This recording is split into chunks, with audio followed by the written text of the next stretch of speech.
मित्रों, नमो नमः। उत्तर प्रदेश में टीजीटी संस्कृत की परीक्षा संपन्न हो चुकी है और इस परीक्षा के लिए सबसे पहले हम उन गुरुजनों को प्रणाम करते हैं जिन्होंने यह पेपर तैयार किया और साथ ही हम अपने उन प्रतिभागी भाई एवं बहनों को भी नमस्कार करते हैं जिन्होंने इसमें उत्साह के साथ हिस्सा लिया। अब लेकिन यह बात हो गई कि इसकी कट ऑफ कितनी जाएगी, मेरिट क्या होगी, यह सभी के दिमाग में चल रहा है। तो आइए मित्रों, हम लोग उस कट ऑफ की समीक्षा करते हैं कि यह कट ऑफ कितनी जाएगी। और यह अगर आप लोग यह पूरा वीडियो देख लेते हैं तो आप स्वयं भी समझ सकते हैं कि कट ऑफ उसकी क्या होगी। इस कट ऑफ को जानने के लिए सबसे पहले हम लोग सीट का ब्यौरा जानेंगे, सीटें कितनी हैं। दूसरी बार हम लोग जानेंगे इसकी चयन की प्रक्रिया क्या है और तीसरा हम लोग पेपर का स्तर। यह तीन बातों को हम लोग समीक्षा करके कट ऑफ को निकालेंगे। आइए प्रारंभ करते हैं। तो सबसे पहले इसकी देखिए, जो रिक्त पद था कुल संस्कृत के लिए टीजीटी में यूपी में 1035। इन 1035 सीटों के लिए 37,242 आवेदन हुए थे। इन 37,242 को में जब हम 1035 का भाग देते हैं तो प्रति सीट यानी 36 आएगी संख्या। यानी कि आप यदि 35 छात्रों को अभ्यर्थियों को बाहर करते हैं तो 36वां आपका सिलेक्शन हो जाएगा। ठीक, यह बातें रही। अब इस 1035 के लिए इनका जो है कि विभाजन किस प्रकार हुआ है उसको देख लेते हैं। तो देखिए, सर्वप्रथम यह बालक और बालिका दो भाग में विभाजन कर देते हैं 1035 को, जिसमें कि जनरल 573 बालक वर्ग में, ओबीसी में 239, एससी में 123, एसटी में 3 और कुल 938 सीटें बालक वर्ग के लिए है। बालिका वर्ग के लिए जनरल में 64, ओबीसी में 21, एससी में 11, एसटी में 1 और कुल 97 सीटें। और जब हम इन दोनों को जोड़ देते हैं तो 1035 सीटें यही हमारी आ जाती है। इसमें कुछ और भी विभाजन हुए हैं और भी कट है, जैसे कि 11% आरक्षण और भी निकल जाता है। वह कौन से? तो 5% आरक्षण देखिए जो भूतपूर्व सैनिक होते हैं, भूतपूर्व सैनिक है उनके लिए है। 4% आरक्षण दिव्यांग के लिए है और उसके बाद 2% आरक्षण जो स्वतंत्रता सेनानी है इनके लिए है। यानी 11% आरक्षण लगभग हमारा 110 यानी कि 115 या 113 है ना, या हम 114 हम मानते हैं इसको। 114 सीटें और निकल जाती हैं, यानी इसमें से 114 सीटें और निकल जाती हैं इन लोगों के लिए। लेकिन खैर कोई बात नहीं, टोटल आवेदन तो इतना ही हुए हैं। ठीक, अब आइए हम लोग इसकी चयन प्रक्रिया पर चलते हैं। मित्रों, यह बात बिल्कुल ध्यान में रखिएगा। ठीक, तो इसकी चयन प्रक्रिया जो होगी कि देखिए 125 क्वेश्चन है, एक क्वेश्चन 4 नंबर का है, टोटल 500 नंबर का हुआ यह क्वेश्चन पेपर, टोटल 500 नंबर का है। यह पहले क्या था कि 450 का जो है लिखित होता था, 50 नंबर का इंटरव्यू होता था। अब वह इंटरव्यू समाप्त हो गया, टोटल रिटेन पर ही इन्हीं 500 में से जो सर्वाधिक क्वेश्चन हल करेगा, जो सर्वाधिक नंबर लाएगा, उसी का सीधे सिलेक्शन होगा। तो हम लोगों को इस 500 नंबर को लाना है। अब कोई भी इसमें इंटरव्यू नहीं होने वाला है। अब अच्छा, दूसरी बात यह भी देख लेते हैं, पहले जो इंटरव्यू था तो सीट की अपेक्षा 3 गुना बच्चों को बुलाया जाता था, लेकिन अब कितने बच्चों को अब बुलाया जाएगा सीट के मुकाबले? कह रहे आप जो है कि अधिकतम 25% सीट से आप 25% ज्यादा ही बच्चों को बुला सकते हैं, है ना, क्योंकि सत्यापन तो होगा, वेरिफिकेशन तो होगा ही। तो यह 25% ज्यादा बच्चों को आप बुला सकते हैं, इससे ज्यादा नहीं बुला सकते। ठीक, तो अब मान लेते हैं कि अब देखिए इसमें कितने बच्चों को अब बुलाया जाएगा, उसका भी एक बार हम विश्लेषण कर लेते हैं, फिर पेपर के तरफ बढ़ते हैं। इसका विश्लेषण होगा मित्रों, अगर 573 है तो इसमें हम जो एक्स्ट्रा हम बुलाएंगे बच्चों को 573 में हम जब इसका 25% हम निकालेंगे तो लगभग 145 आएगा। ठीक, 145 बच्चे इसमें और अब बुलाए जाएंगे। अगर इन 145 573 प्लस 145 कर देते हैं तो आपका टोटल हो जाएगा 718 बच्चे। 718 बच्चे जनरल यानी ये बालक वर्ग की बातें हम कर रहे हैं। बालक वर्ग में 718 लोगों को सत्यापन के लिए, सर्टिफिकेट सत्यापन के लिए ये बुलाया जाएगा। ओबीसी में बात हम करते हैं तो 57 आएगा, यानी 296 बच्चों को अब बुलाया जाएगा सत्यापन के लिए। इसी प्रकार से एससी में देख लें तो एससी में 154 लोगों को 123 और प्लस इसका 25% निकाल के जोड़ देंगे तो 154 लोगों को ये बुलाया जाएगा। और एसटी में देख लिया जाएगा तो 4 मान लेते हैं। तो टोटल इन लोगों को, इतने लोगों को अब बुलाया जाएगा इसमें।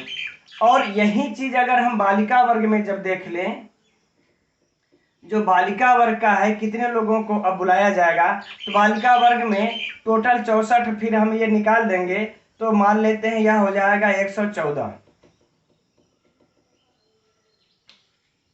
मित्रों यहाँ पर हम इसको ना लेकर के सीधे सीधे इसके सीटों का ले लेते हैं 97 पर।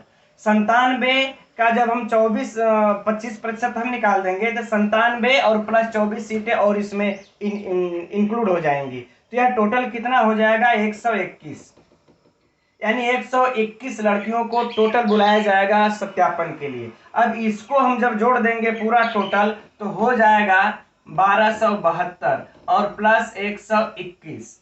ठीक, यानी कि टोटल आप लोगों को 1393 लोगों को बुलाया जाएगा सत्यापन के लिए। याद रखिए मित्रों, टोटल 1035 सीट के लिए 1393 अधिकतम लोगों को बुलाया जाएगा सत्यापन के लिए। ठीक है, अब लेकिन उसमें सत्यापन के लिए ये बुलाया जाएगा तो उसमें से उन्हीं लोगों का होगा जिनका सबसे टॉप है। अब उसमें से तो ऊपर नीचे करना नहीं, एक इंटरव्यू में हमको ज्यादा मिल जाएगा तो हम उनसे ऊपर चले जाएंगे, ऐसी तो कोई बात यहाँ पर है नहीं। अब आइए हम लोग आगे बढ़ते हैं कि अब पेपर का स्तर कैसा था और उस पे जो है कि कितनी कट ऑफ जा सकती है। अब आइए, लेकिन हम लोग इस 1393 संख्या को ध्यान में रखेंगे क्योंकि इसकी आगे भी चर्चा होगी भी। अब देखिए मित्रों, इसमें 125 क्वेश्चन थे टोटल, पेपर में 125 क्वेश्चन थे टोटल, जिसमें से एक क्वेश्चन जो संख्या वाला है वह फेल कर दिया जाएगा। या तो उसका नंबर सभी को दे दिया जाएगा या तो फिर उसका नंबर किसी को नहीं दिया जाएगा। इसलिए हम मान करके चलते हैं कि वह जो संख्या हुआ क्वेश्चन का 124।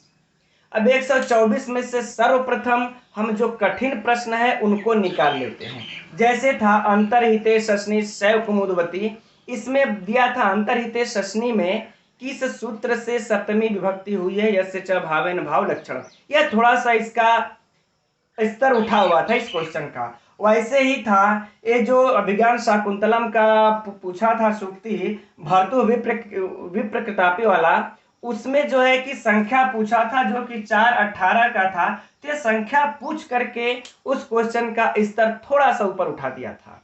इसी प्रकार से जो निरत्यम है, निरत्यम, इसमें समास पूछा था। अधिकतर लोगों ने जो है कि अव्ययी भाव लगा दिया, जबकि होगा बहुव्रीहि।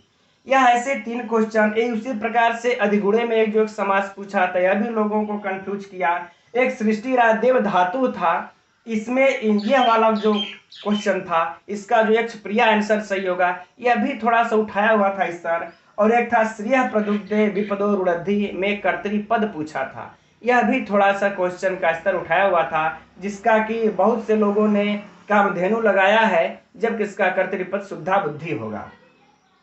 तो अगर ऐसे क्वेश्चनों को हम निकाल देते हैं तो इसमें से 10 क्वेश्चन ऐसे हैं, बहुत से में मित्रों और पेपर को देख करके विश्लेषण करने पर पता चलता है कि यह 10 क्वेश्चन थे।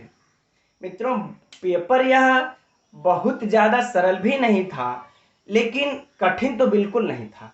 सरल से थोड़ा सा ऊपर, कठिन के थोड़ा सा बाद, जो कि यही 10 क्वेश्चन जो आए थे जो पेपर का स्तर थोड़ा सा ऊपर उठाए थे। यानी जब हम 10 निकाल देते हैं तो बराबर बचता है 114। 114 क्वेश्चन लगभग सामान्य औसत के थे, इसलिए जो सामान्य की जो मेरिट जाएगी वह भी 114 होगी। इससे मित्रों नीचे बिल्कुल नहीं जाएगी, 114 ही रह सकती है, क्योंकि हमने इन कठिन प्रश्नों को निकाल दिया है, तो इससे नीचे नहीं जाएगी। लेकिन अब हम लोग बात करते हैं ओबीसी की। जब ओबीसी की बात अब करते हैं तो ओबीसी में मित्रों देखिए दो बातें हो सकती हैं। एक तो इनका मेरिट लगभग 100 आपको 111 जा सकता है, या तो फिर यह 114 के लगभग जा सकता है। लेकिन अब आप कहेंगे यह दो कैसे हो गया, इस पर थोड़ी सी चर्चा कर लेते हैं। देखिए पहले क्या था, आप लोग जानते हैं कि सीटों के मुकाबले ही बुलाया जाता है, उसके बाद अंत में मेरिट बनती थी इंटरव्यू में। पहले ऐसा था, तो सीट में 3 गुना बुला लिए जाते थे, और जब मेरिट बनती थी तो पूरे जनरल ओबीसी, मतलब जनरल के पहले बनती थी, उसमें ओबीसी वाले भी चले जाते थे। लेकिन तो 3 गुना में यानी 239 है, तो 3 गुना में आप मान करके ये चले कि इसके लगभग 1000 लोगों को ये बुला लिया जाता था इंटरव्यू के लिए। इसलिए इसकी मेरिट जो है ओबीसी की, आप लोग पहले भी देखे होंगे, जनरल में इंटरव्यू के लिए जो कट ऑफ जारी ये किया जाता था, अगर वह 95 रहता था, 95 क्वेश्चन का, तो ओबीसी में जो होता था वह इंटरव्यू के लिए पहले जो ये कट ऑफ होता था तो वह 100 रहा करता था। क्यों? क्योंकि यहां पर 239 इसी का 3 गुना लेना था, यहां पर 573 का 3 गुना लेना था, है ना। तो इसलिए यह कट ऑफ में अंतर हो जाता था। अगर वैसा ही नियम इस बार भी रहा कि पहले जनरल का कट ऑफ, वो जो सत्यापन के लिए जो बातें हम कर रहे थे, इस 573 सीट के लिए जो है, इस 573 सीट के लिए टोटल आपको जो है जनरल में 718 लोगों को बुलाया जाएगा, है ना, 718 लोगों को। और इसमें जो है टोटल 239 में 296 लोगों को ये बुलाया जाएगा, 239 सीटों के लिए सत्यापन के लिए। यहाँ पर मित्रों 718 है, यहाँ पर 296 है। तो अब जरा आप लोग सोचिए कि यहाँ पर जब भी जो सत्यापन के लिए अगर इस प्रकार से अगर अब बुलाया जाएगा जैसे पहले बुलाया जाता था, तो इसकी मेरिट हाई चली जाएगी और इसकी मेरिट लो रहेगी, इसकी मेरिट लो जाएगी। इसकी मेरिट जब हाई जाएगी तो 114 से नीचे नहीं जाएगी, है ना, क्योंकि बच्चे ओबीसी में भी ज्यादा हैं, है ना, तो यह 114 से नीचे फिर नहीं जाएगी। और अगर यदि और इसका जो है, तो इसका मान लेते हमने 114 तो पहले ही रख लिया है, इसकी भी 114, इसकी भी 114 हो जाएगी। और यदि ऐसे करेंगे कि पहले सभी का हम मेरिट हम बना लेते हैं, और ऊपर से पहले चाहे जो जनरल में आ जाए, चाहे ओबीसी का आ जाए, ठीक है, और चाहे एससी का आ जाए, चाहे एसटी का आ जाए, पहले इनको हम इस जनरल सीट के लिए हम बुला लेंगे 718 लोगों को, इतने के लिए हम बुला लेंगे 718 लोगों को। उसके बाद जो नीचे बचते हैं उसमें से यदि ओबीसी को छाटेंगे 239 सीटों के लिए, फिर छाटेंगे, है ना। अब यह जनरल सीटें हम बुलाएंगे सत्यापन के लिए 718 लोगों को, तो इसमें सभी आ जाएंगे। इतने लोगों को बुला लेने के बाद ही हम ओबीसी के लिए 239 सीट के लिए छाटेंगे, तब जो है कि मेरिट हमारी 111 जाएगी, है ना। तब 111 जाएगी।